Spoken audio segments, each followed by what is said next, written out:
ব্ৰহ্মপুত্ৰৰ বুকুত সন্ধানহীন ৫ গৰাকী যুৱক।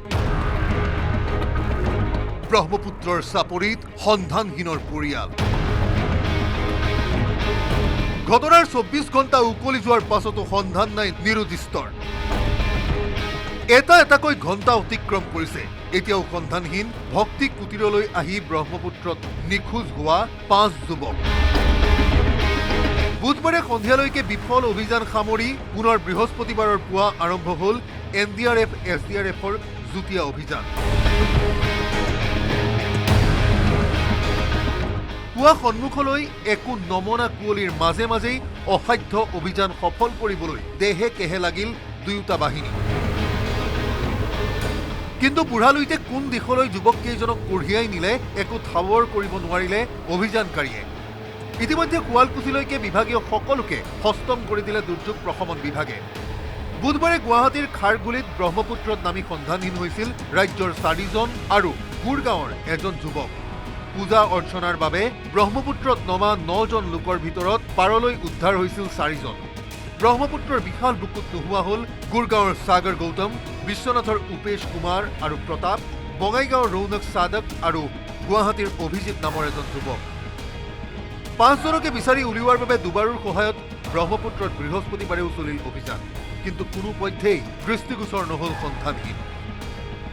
আনুমানিক আমি এই এৰিয়াটো কভাৰ কৰিলোঁ য'ত আমাৰ ইনচিডেণ্ট হৈছিলে। বৰ্তমান ইয়াত একো সংঘটন পোৱা নাই, সেইটো কাৰণে আমাৰ NDRF আৰু SDRF দুইটা যুটীয়াভাৱে অলপ আগত চাবলৈ গৈছে।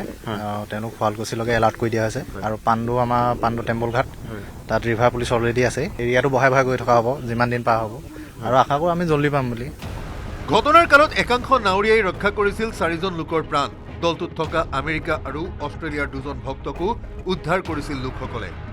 উল্লেখ্য যে ভক্তি কুটিৰৰ স্বত্বাধিকাৰী অজয় বাৰ্মাৰ পুত্ৰৰ নেতৃত্বতে ব্ৰহ্মপুত্ৰলৈ গৈছিল দলটো। বৃন্দাবন প্ৰভুৰ অনুগত হিচাপেই সকলো গৈছিল ব্ৰহ্মপুত্ৰলৈ।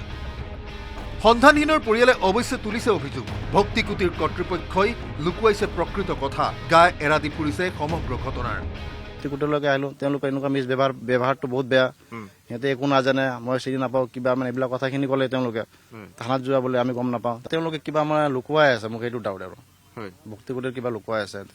মানে তেওঁলোকৰ 9জন আহিছিলে, 9জন ভিতৰত 4জনৰ ভিতৰত 9জনৰ ভিতৰত মানে এজন ভক্তি কুটিৰৰ কোনো সম্পৰ্কীয় মানুহ এজন আছিলে তেওঁলোকত। আৰু তেওঁলোকে বোলে তাৰ পৰা তেওঁলোকে চাইছে বোলে, চোৱাৰ পিছত মানে কোনোবা লেবাৰ এটা কাম কৰা লেবাৰ আলি বুলি লেবাৰটো, তাৰ কাপোৰটো তাতে পৰি আছে। তেওঁলোকক মানুহটো মানে সি মানুহ সম্পৰ্কীয় মানুহটোক সি বচাই কিনে লৈ গৈছে, কিন্তু সেই 5জনক কিয় বচাব নোৱাৰিলে। অভিযানৰ সমান্তৰালকৈ এই অভিযোগে অধিক ৰহস্যময় কৰি তুলিছে সমগ্ৰ ঘটনা। নিৰুদ্দিষ্ট পৰিয়ালে আশা কৰিছে অতি সোনকালেই ফাদিল হওক সমগ্ৰ সত্য, উদ্ধাৰ হওক 5জন সন্ধানহীন যুৱক। অজয় বৰ্মনৰ সহযোগত কেমেৰাত সঞ্জয় বৰাৰ সৈতে Priyabrata Gogoi report, news 18 Assam north east.